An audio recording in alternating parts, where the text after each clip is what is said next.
Hey everyone, it's me, Kim, aka K Rants, and I'm just coming on here to talk. Um, I haven't done a video, I think probably like 2-3 months. A lot has changed. I started a new job.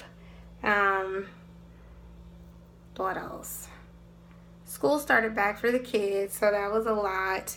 I'm a state surveyor now, so it's like a lot of training. Like right now, I'm in Houston doing training, so it's interesting. I'm like surveying or doing the audits for assisted living and nursing facilities, so it's pretty cool. I'm getting to work with the elderly population, which I also enjoy, as well as the mental health population. So anyways, I'll get straight to it. So most of you know I have scleroderma, and I have had my diagnosis since 2016, and it's been an uphill battle. I am currently on methotrexate. I've been on methotrexate since February of 2017. I was on, I think they're like 2.5 milligram pills, so I was taking 10, and then maybe about, say, August, I got blood work done, and so my RBCs were too low, so rheumatologist took me down to 8, and then I recently actually just took myself down to 6. I'll be honest, I can't really tell the difference. I want to say maybe the disease is kind of like starting to kind of plateau or stabilize, because I think I've read that like after 3 to 5 years, the disease kind of just not reverses, but maybe it potentially goes into remission. Maybe it gets better, or I guess plateau is probably the best word. So I've been doing that. I have done some intense physical therapy. I have 2 chiropractors, 2 rheumatologists. I see a massage therapist. And I was actually gonna go see this other rheumatologist, but he's like $1,000, and I just haven't got there yet.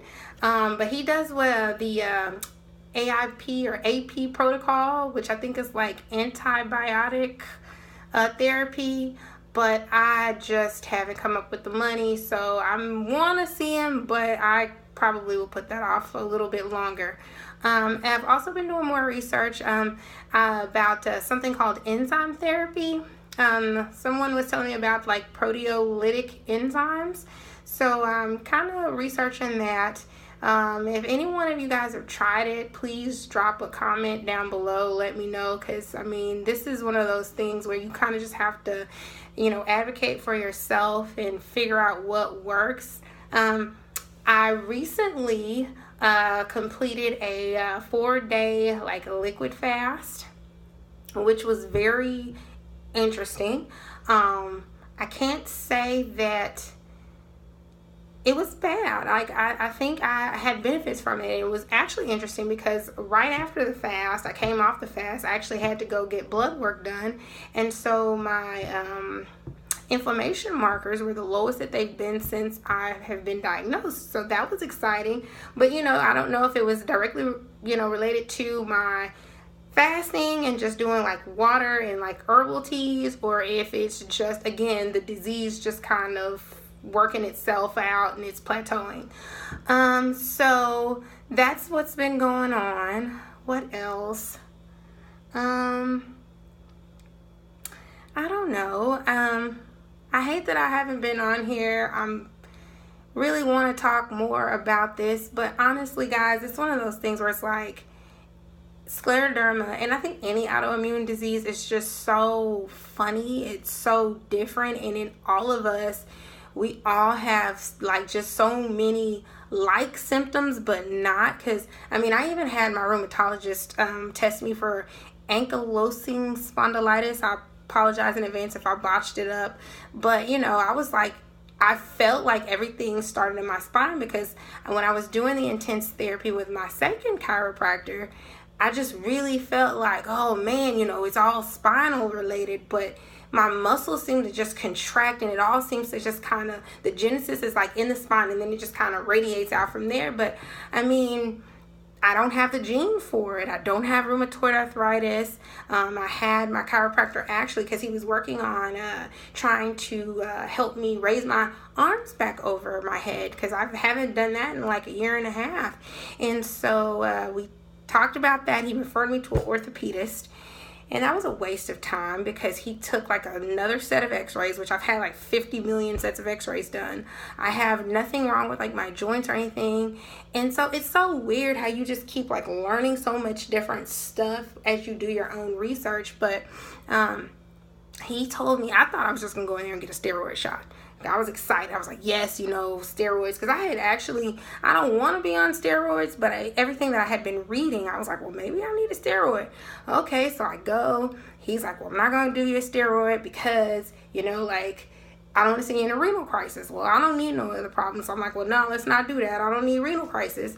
Because he was basically saying that the dosage that I would need to, resolve or help my issue would be so high that he just felt that it wasn't worth it. So he suggested Botox, which, I had heard things about Botox, especially as it related to like rheumatoid arthritis, but I never really explored the option. Well, there's like nobody that does it. Like, I don't know if it's more of like a,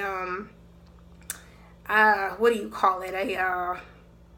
A liability issue, but I can't find any doctors in my area that are willing to do the Botox injections around my trapezius, which, my shoulder. So I'm still stuck with walking the wall and doing all this stuff, and it's kind of like, all right. So that's one thing that I didn't have success with. I was kind of bummed out about it. And then someone was like, oh, well, hey, have you thought about enzyme therapy, which I didn't realize that, these proteolytic enzymes, they help to, eat at or dissolve the fibrin or the fibrosis, which sucks because, this scar tissue, I guess, is so great. Now, I remember when I first got sick, and I'm sorry if I'm all over the place, but it's been so much. I remember saying everywhere that I had a rash was where I had muscle weakness. And I'm just now starting to kind of put two and two together. Like, these rashes are actually like the skin fibrosis kind of showing up in my body. And I'm like, wow, like, I don't know why I never thought about that before, but it's just crazy how this disease just really just works, I guess. So anyways, they were telling me about that. I've been doing research, so I'm kind of thinking I might try it and see what happens, because I'm like, at this point, I'm just like, what else do I have to lose? So I'm recently, after I came off my fast, I told you guys about that. So now I cut out meat. I haven't been doing meat here for about a week now, so it hadn't been that long, but I don't feel better. My inflammation, just like, because after I eat like bread and cheese, it's immediate. Like, I feel it all up in here, and you can just feel my muscles pulsating. So I'm just thinking that that's a problem for me. Like, I can't have any type of bread, any type of dairy, because it's gonna send me into a tizzy. And even like sugar, I think like if I go on like a sugar binge, like I maybe could have like a cupcake, but like if I just go all in and I'm like, hey, I'm about to eat this cupcake, I'm gonna have this, I don't know, brownie, candy bar, and then go and maybe give me a margarita, strawberry with some extra salt or sugar on the rim, then I'll be hurting. And so I can't have a lot of sugar when it comes to that. I have to do that in moderation. But I've been doing mostly like just salads, like kale, the chickpeas, which is like life. I've been doing a lot of water because I realized I was very dehydrated. I hadn't been drinking a lot of water, so I upped that. And a lot of just fruit, seeded fruits though. So, apples, any type of berries, and I feel better. I mean, obviously it's not like I'm at 100%, but I can tell the difference. So that's been pretty cool. What else?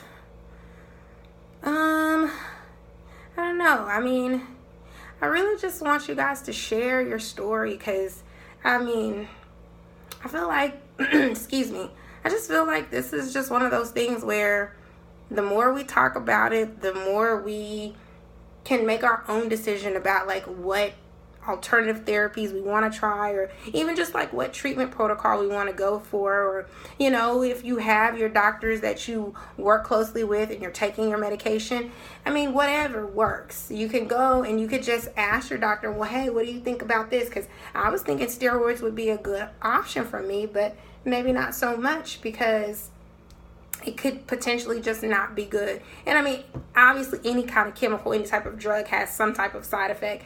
And for me personally, my goal is to be as holistic as I possibly can within reason. So I want to go the holistic route, but I still want to incorporate what my rheumatologist and my chiropractors and all my other doctors, what they feel is best. But the ultimate long-term goal, hopefully one day, is to just come off of the medicine, and hopefully this thing will go into remission. So anyways, if you guys have any thoughts, any type of alternative therapies, I know a lot of people do keto, paleo, they're vegan, vegetarian, whatever.